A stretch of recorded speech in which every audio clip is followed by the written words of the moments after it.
Chapter 20. Risa. The next time Sonia opens the trap door, Risa knows things are changing again. The time has come to leave the safety of Sonia's basement. Risa is the first in line when Sonia calls them to come up. Roland would have been, but Connor threw an arm out like a turnstile to let Risa get to the stairs first. With the sleeping baby crooked in her right arm and her left hand on the rusty steel banister, Risa climbs the jagged stone steps. Risa assumes she'll be climbing into daylight, but it's night. The lights are out in the shop. Just a few night lights are on, carefully positioned so the kids can avoid the minefield of random antiques around them. Sonia leads them to the back door that opens into an alley. There's a truck waiting for them there. It's a small delivery truck. On its side is a picture of an ice cream cone. Sonia hadn't lied. It is the ice cream man. The driver stands beside the open back door of the truck. He's a scruffy guy who looks like he'd be more likely delivering illegal drugs than kids. Roland, Hayden, and Mai head for the truck, but Sonia stops Risa and Connor. "Not yet, you two." Then Risa notices a figure standing in the shadows.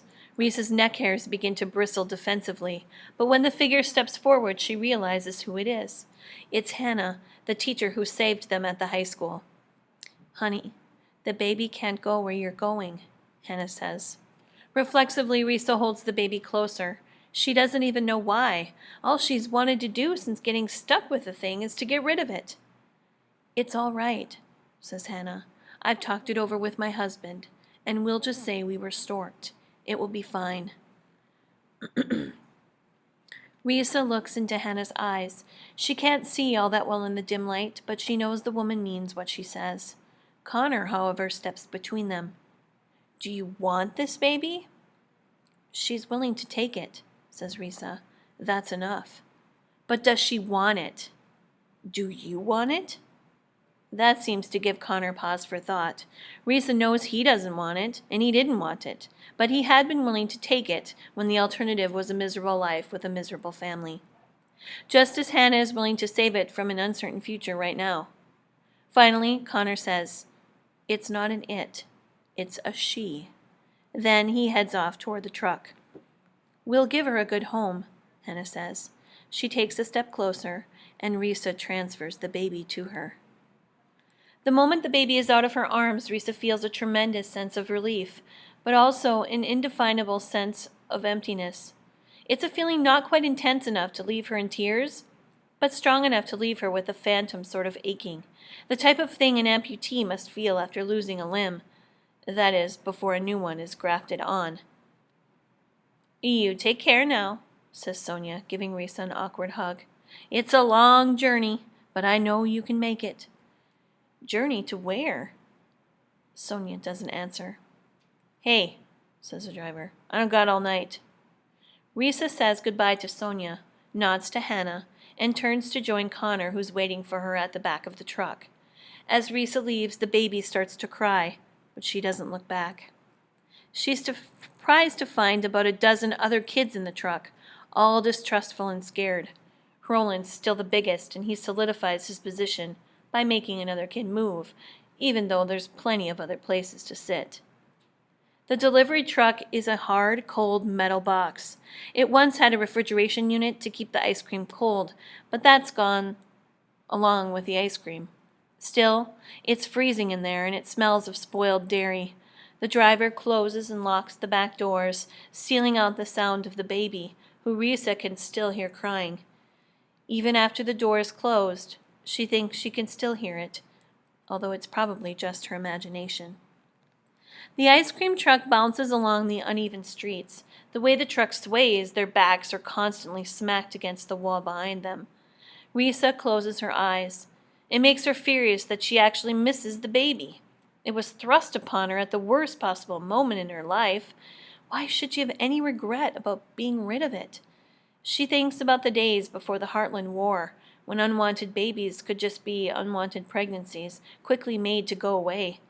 Did the women who made that other choice feel the way she felt now? Relieved and freed from an unwelcome and often unfair responsibility, yet vaguely regretful?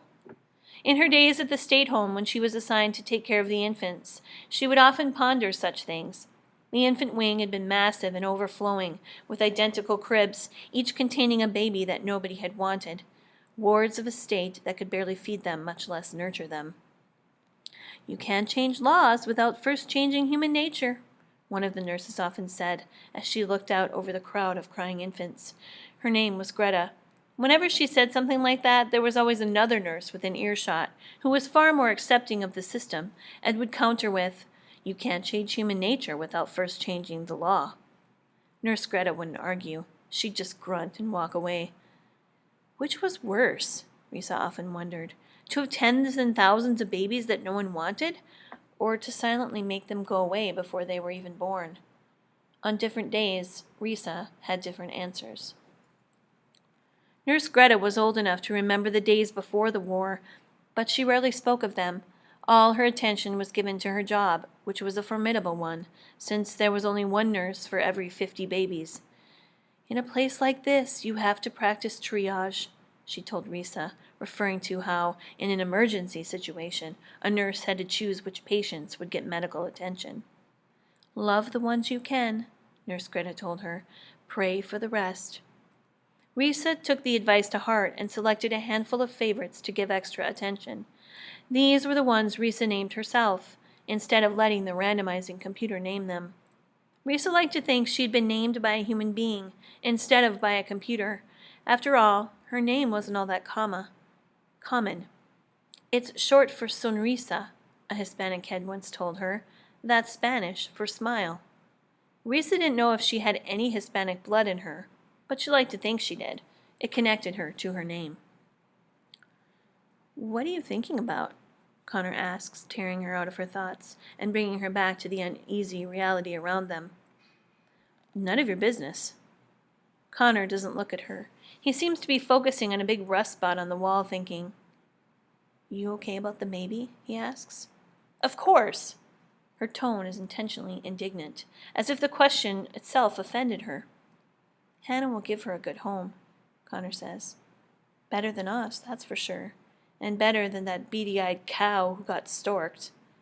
He hesitates for a moment, then says, "Taking that baby was a massive screw-up, I know. But it ended okay for us, right? And it definitely ended better for the baby." "Don't screw up like that again," is all Risa says. Roland, sitting toward the front, turns to the driver and asks, "Where are we going?" "You're asking the wrong guy," driver answers. "They give me an address, I go there, I look the other way, and I get paid." "This is how it works," says another kid who had already been in the truck when it arrived at Sonia's. "We get shuffled around, one safe house for a few days, then another. Each one's a little bit closer to where we're going." "You gonna tell us where that is?" asks Roland. The kid looks around, hoping someone else might answer for him, but no one comes to his aid. So he says, "Well, it's only what I hear, but they say we end up in a place called the graveyard." No response from the kids, just the rattling of the truck. The graveyard. The thought of it makes Risa even colder. Even though she's curled up knees to chest, arms wrapped around tight like a straitjacket, she's still freezing. Connor must hear the chattering of her teeth because he puts his arm around her. "I'm cold too," he says. "Body heat, right?" And although she has an urge to push him away, she finds herself leaning into him until she can feel his heartbeat in her ears.